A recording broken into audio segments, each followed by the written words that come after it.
Next on CyberCrime. I call hackers a national resource. I've always had a soft spot in my heart for creative crime. It's Hacker Haven in New York. Hundreds of hackers hang out at H2K. We'll show you what Hope 2000 or Hackers on Planet Earth is all about.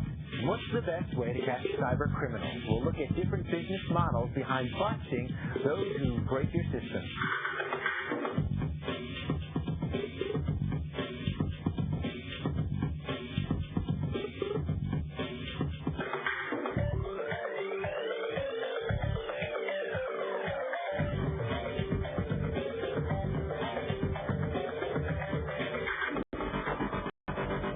CyberCrime is brought to you by Symantec.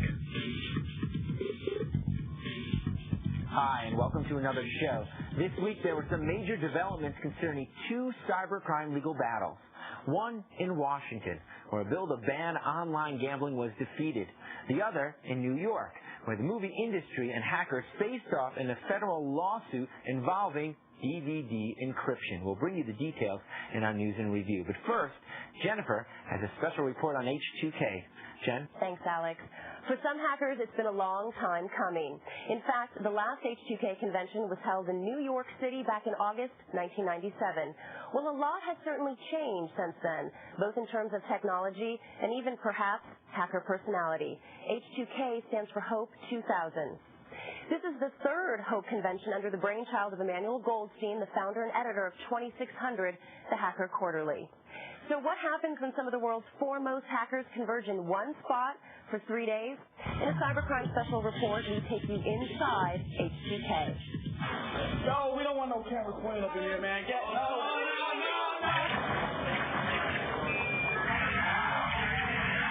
The cyber revolution has ushered in new frontiers of sabotage. Why is there a virus in the H2K when I download it? I'm a former spy. When Windows machines start up, they send out a packet which says, hey, I'd like to use this name. Is that okay with everybody? So one of the other things my program does is say, no. I believe that hackers are extremely refreshing because essentially they're showing us that the emperor is naked. They're showing us all the problems with the critical infrastructures that our digital economy depends on. So I call hackers a national resource. I've always had a soft spot in my heart for creative crime. HOPE stands for Hackers on Planet Earth, and it's a really interesting conference about the digital underground, hackers, telephones, but also about privacy, computers, internet.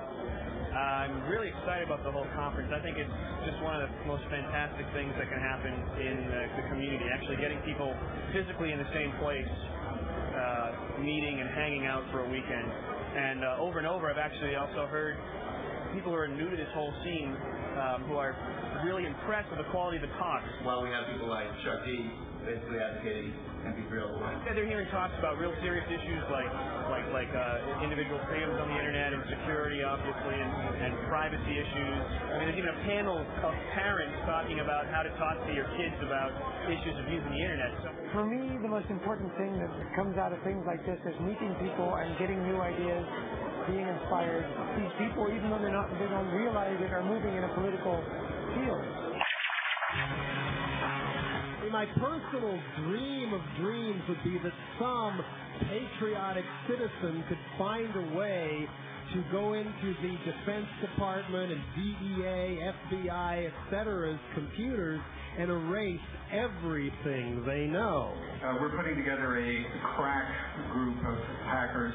As an inventor, I'm moving on to other projects that I hope to change the world with. I see here discussions about hacktivism, about political issues. The message, the underground sort of idea of, like hacking the system, any system, computers, sociology, I mean, it's just continuing to evolve. What does control of technology mean? And I think hackers are interested in that, but I'm not sure that the feds are, or they're not interested in hearing it from us. A lot of the people are getting older. They're thinking, what is the point of all this? You just play around with the damn computer all your life. So, are we doing something? Are we going somewhere with this? So I think hacktivism comes from people looking for something to do with these skills they got. It is serious people sharing serious information. I think hacking or being a hacker is an attitude on how to live your life, much more than anything necessarily to do with computers at all.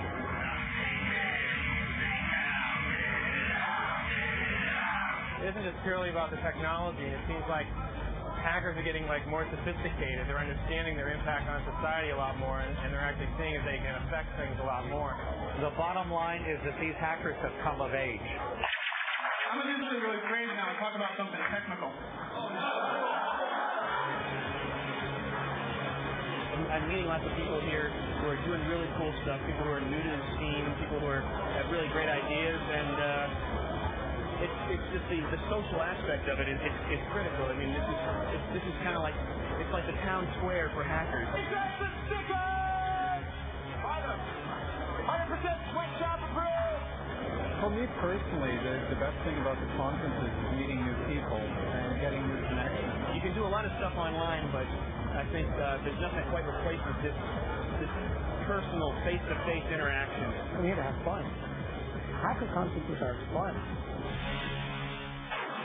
This year's H2K convention was, without a doubt, riddled with political undertones. Are hacking and politics becoming one in the same? Some would argue on the side of hacktivism, saying you can no longer separate the two. Well, in the coming weeks, we'll know more as two well-known hacking conventions converge on Las Vegas, starting with Black Hat, followed by DEF CON. Of course, you can count on CyberCrime for the most comprehensive coverage. Both Alex and I will be there, along with our web team. So where do hacking and politics cross, and what type of coverage would you like to see from DEF CON? Tell us in our chat room on Monday between 6 and 7 p.m. Eastern Standard Time. During that time, you can also catch a rebroadcast of the show. We'll see you Monday in the chat room. After you chat, take a second or two and check out our security scanner. More than 6,000 people have already tried it, and we're getting lots of positive feedback. Just click on the icon at the top right-hand side of our webpage, and the scanner can check if your computer has any of the top 5 viruses, like the Live Stages virus, the Resume virus, or Happy99. You can even find out if you have up-to-date antivirus software. Coming up on CyberCrime, the battle over online gambling is heating up on Capitol Hill. How close is a ban on the industry? We've got the story next.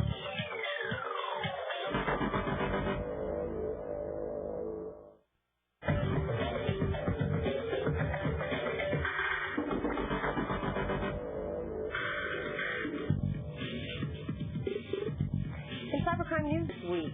Internet gambling supporters celebrate a victory. The House of Representatives failed to approve a ban on Internet gambling with the 2/3 majority needed to ensure its passage.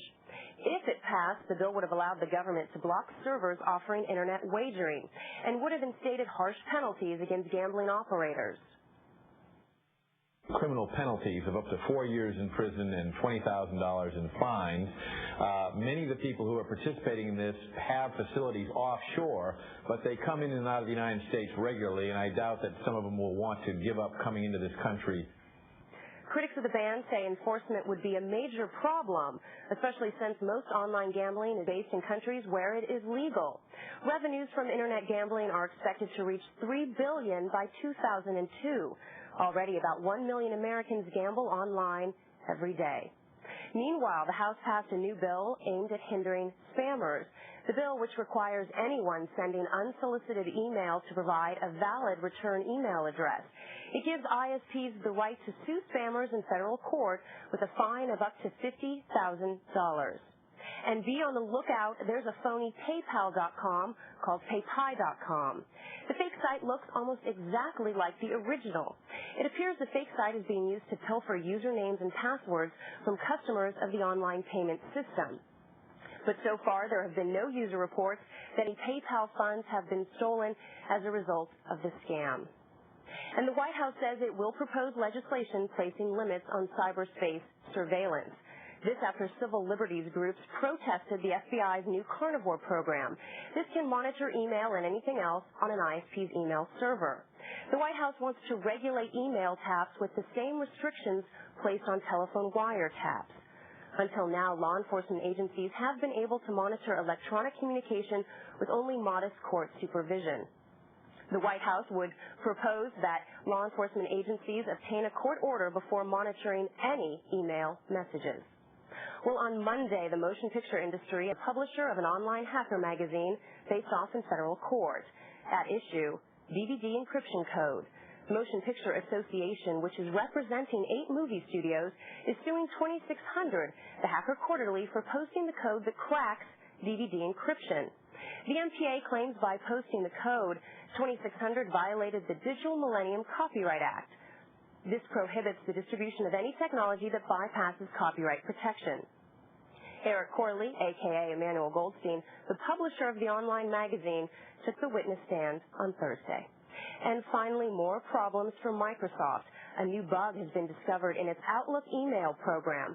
But unlike other bugs, this latest one is activated as soon as users download their email. 2 independent researchers found the hole and say hackers are able to hide software codes and the date and timestamp. Microsoft says it's working on a fix. Still ahead on cybercrime. Well, computer security is definitely always going to be an arms race. How do you keep up and track down hackers who break into your system? It's big business. We'll look at what's out there next.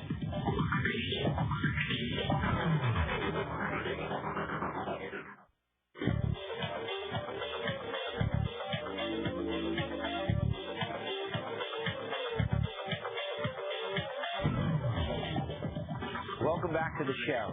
So when it comes to computer security, what is your priority? Stopping the computer attacks themselves and securing your system, or taking the process yet one step further and identifying, maybe even trapping the attackers? Well, there's no shortage of security solutions and security companies out there. But the first step is just familiarizing yourself with the universe of security approaches that exist to prevent unauthorized access. How we deal with cybercrime is one of the most critical issues that law enforcement has ever faced. The recent distributed denial of service attacks proves a theory security experts have been predicting for years, and hit home the notion that many computer networks just don't consider security a priority. People don't see it as helping the bottom line. It seems to be a black hole where you just spend money, okay, and what are you giving us back? And it tends to be not until you're broken into and you lose space and you lose man hours trying to repair systems and downtime that all of a sudden security becomes a high-profile issue. Major company losses translate to major investments in the security industry. But now the industry must get creative in rising to the new security challenges. Allison Taylor, Director of Product Marketing with PGP in Santa Clara, California. If you think about what the Internet really is, it was designed for the Defense Department for a limited communication between selected parties. It's a patchwork environment, people putting software on top of software on top of software without having a cohesive structure to it, which means there's a lot of vulnerability still, many holes, and it's going to be a moving target. And it's not just about infiltrating major companies. According to Elias Levy, CTO of Security Focus, faster connections paired with security holes make the home user an attractive target. With more people coming online with DSL and cable modems, which actually are high bandwidth connections, then those machines could be used as well for these attacks. Security is never about absolutes. It's all about layers and how many layers somebody has to get through before they're able to break in. The first layer is classically a risk assessment tool that gives an overview of the system's vulnerabilities. A second layer would be a firewall that you actually put in place to control access. Additional layers might include intrusion detection on some key computers, and what that means is you have a system on important computers that detects tampering or detects a hack as it's happening. PGP, a network associates company, offers a suite of products that accommodate these layers, including CyberCrime, a real-time scanner for computer intrusions. CyberCop scanners revealed that universities were a source of the recent denial of service attacks. We scanned over 66,000 machines, and out of those, 8 actually had the agents embedded on their machines, which means they participated in the attacks, the denial of service attacks. But some security experts feel that something more than multiple layers of security is the answer. Why not create a decoy system designed to be broken into? A honeypot, if you will, where an attacker's every keystroke is recorded. It's a product Recourse Technologies in Palo Alto, California calls Mantrap.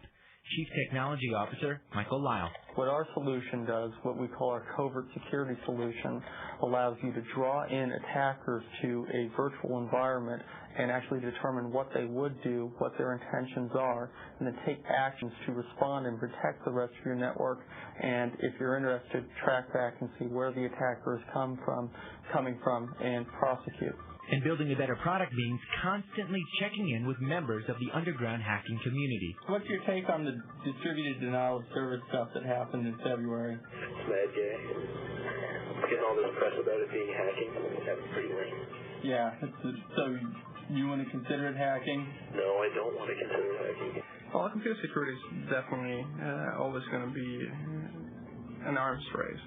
New technology is going to come out to break into systems, and we're going to figure out new ways to try to protect the systems. We think that in the future that spoofed attacks and attacks that are reflected off other hosts on the internet that are poorly secured will just continue to grow, and they will make tracking where these attacks are coming from even more difficult than it is today. There's a lot more dollars going over the internet right now, so we're trying to determine who the new targets might be. A lot more reward for the hackers, unfortunately, today, because so much is being traded digitally. All of your assets are now digital, and that for the hacker is just the grand prize. Now, Alex, we've done stories on security and protecting your computer before. Most recently, we did a story on counterpane, but that approach was more as a consulting service, not so much based on products. This is different. Right, that's right. This is with products, and the issue becomes, is it home users or corporate users? Right. And that's, of course, going to affect how much money you're going to spend.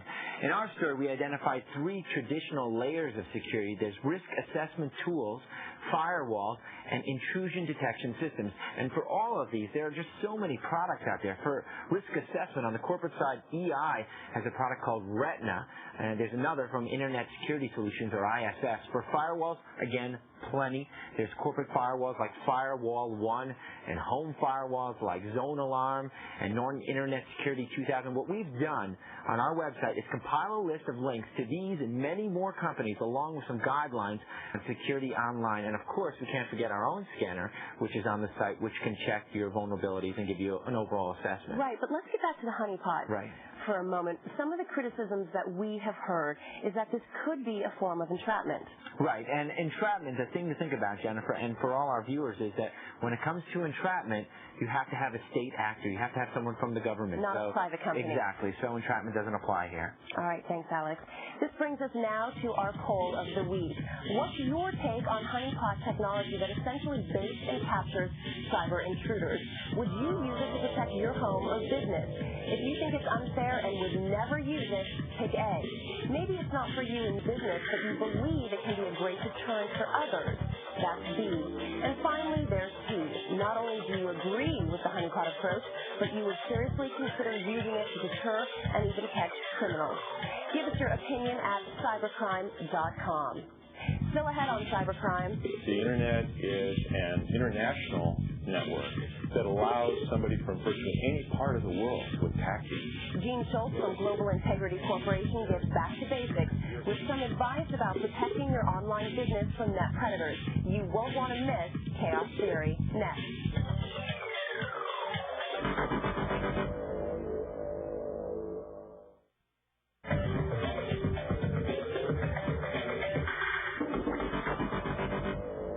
All right, welcome back. Hey, if you've got a cybercrime question for us, email us at cybercrime@zdtv.com. We've got our C3 panel of experts standing by to help. This week, Lorna from New York writes, I was wondering if there's any known way to trace the origin of emails. Lorna, Brad Templeton, the chairman of the board at the Electronic Frontier Foundation, is here to answer your question. Well, at least he's here virtually. Brad? You can track some emails, and ZDTV will include some links to how to do that on their website. But in the end, you may just track them back to a Hotmail account, like you have, and that may get you nowhere unless they've broken some really serious laws. That's the way it should be. That's the way it is for paper mail. Now, harassment can be a violation of the law, so you may want to look into that. But your best bet is probably just to get some email software that can do blocking of particular users. Hotmail may not be able to do that, but most of the big email clients can. I'm Brad Templeton. Thank you, Brad. And Lorna, as you know, your exclusive cybercrime hat is in the mail. Now, on to this week's Chaos Theory. Staying consistent with our security theme, we get back to the basics with Gene Schultz. The security inspector for the Global Integrity Corporation has some caveats for those businesses rushing to compete on the net. How do you stay safe online? Well, as we often say here on Cybercrime, the first step is know the risks. Otherwise, Schultz says, you're only welcoming chaos. Internet security is like the Wild West. Back in the Wild West, you had to defend yourself. You had to carry your own gun. You had to adopt your own defensive measures. If you didn't, bad things happened to you. The same thing occurs today. The Internet is an international network that allows somebody from virtually any part of the world to attack you. There are potentially very severe kinds of losses that are possible from Internet connectivity that's unprotected. Just like in the case of the Wild West, you have to adopt the kinds of measures that make sure that the probability that you get hit, that you get attacked, that somebody breaks in, steals things from you, steals important documents and databases, that they don't happen. So the first step in trying to prepare yourself for Internet security is just being aware of what you might lose and how many ways that somebody might be able to compromise your systems and gain something of value.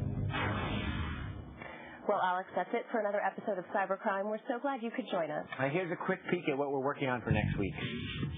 You were selling them all over the country. It wasn't just in San Jose, but you were selling them in almost all 50 states on the Internet. This undercover investigator is talking about the newest fad in pirating software, peddling it for a fraction of the price using online auction sites. San Jose high-tech police pinpoints the pirate on next week's show. Until then, keep in touch, send feedback and story ideas to cybercrime@zdtv.com, and meet the Cybercrime staff in the chat room Monday from 6 to 7 p.m. That's where we'll be. And, of course, for any breaking news or more details on all the stories we've covered this week, go to our website. Go to our website. You know the address. That's right, cybercrime.com. Cybercrime.com, and we'll see you next week. See you next week.